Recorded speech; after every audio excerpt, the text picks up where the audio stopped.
80 minute के अंदर 8 देशों पर किया हमला। ईरान ने ऐसा पलटवार किया कि पूरी दुनिया हिल गई। नेतन्याहू के हमले के जवाब में सबसे पहले इजराइल पर हमला, फिर इजराइल के मददगारों पर हमला, जॉर्डन पर हमला, बहरीन में अटैक, यूएई पर भी गिरी ईरान की मिसाइल, कतर पर ईरान का हमला, सऊदी अरब के मिलिट्री बेस पर भी अटैक, इराक में अमेरिकी बेस को भी नहीं बख्शा। ईरान ने जो बोला वो करके दिखा दिया। क्षेत्रीय युद्ध शुरू हो चुका है। ईरान की सेना अब वो सब कर रही है जिसकी वार्निंग ईरान के सुप्रीम लीडर अली खामेनी ने दी थी। ईरान बख्शेगा नहीं, ये मैसेज डोनाल्ड ट्रंप और नेतन्याहू को मिल चुका है। ये मैसेज ईरान ने खाड़ी देशों को भी दे दिया है। इस बार छेड़ा है तो छोड़ेंगे नहीं। अगले 24 घंटे में ईरान और इजराइल के बीच हालात और खराब होने जा रहे हैं। ईरान के रेवोल्यूशनरी गार्ड्स के हाथों में अटैक लॉन्च करने की कमान है और ईरान की टॉप लीडरशिप से अटैक का लगातार ऑर्डर मिल रहा है।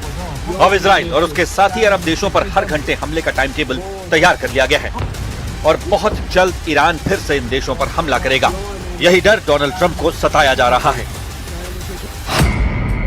ईरान के टारगेट पर इजराइल है, उसके दोस्त यूएई और बहरीन हैं, जो अब्राहम अकॉर्ड के साथी हैं, क्योंकि यहीं पर अमेरिका के अड्डे भी हैं। ईरान के टारगेट पर सऊदी अरब और कुवैत में अमेरिकी अड्डे हैं। कतर का अड्डा भी ईरान के टारगेट पर है। जॉर्डन को तो बहुत बड़ी सजा दे रहा है ईरान। ईरान ने 80 मिनट के अंदर 8 देशों पर हमला करके बता दिया है कि उसका पलटवार ऐसा होगा कि अमेरिका और इजराइल पानी नहीं मांगेगा। ईरान ने इजराइल और अमेरिका को हराने के लिए जो पलटवार ऑपरेशन शुरू किया है उसका नाम रखा गया है ऑपरेशन सीज ऑफ खैबर, यानी खैबर पर कब्जा। यहां खैबर के मायने इजराइल से है। 628 ईस्वी यानी 7वीं सदी में आज के सऊदी अरब में खैबर नाम की जगह पर पैगंबर मोहम्मद और वहां के योद्धा मरहब में जंग हुई थी। इस जंग में पैगंबर मोहम्मद के दामाद और इस्लाम में चौथे खलीफा अली ने मरहब को मार डाला था और इस तरह खैबर का युद्ध जीत लिया गया था। ईरान से युद्ध पूरे पश्चिम एशिया में जंग की वजह बनेगा। इसका ऐलान ईरान के सर्वोच्च नेता अली खामेनी ने पहले ही कर दिया था और फिर आज की तस्वीरों ने बता दिया कि वार्निंग में कोई कमी नहीं की गई।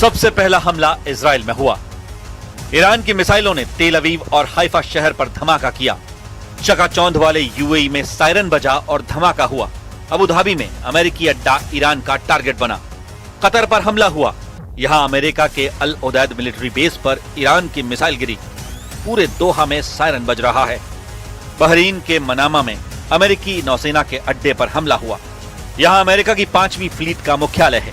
कुवैत में अमेरिका के अड्डों पर ईरान की मिसाइल गिरी है, यानी ईरान हर लोकेशन पर मिसाइल बरसा रहा है।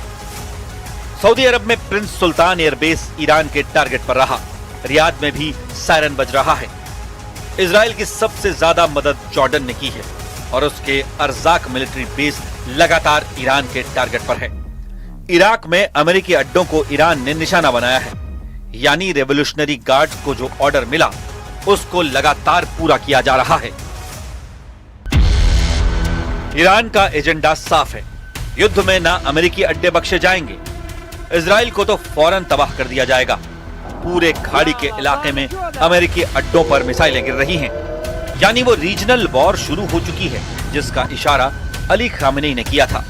यूएई, कतर, सऊदी अरब, इराक, कुवैत, जॉर्डन, बहरीन और ओमान, हर जगह अमेरिकी अड्डे ईरान के टारगेट पर हैं।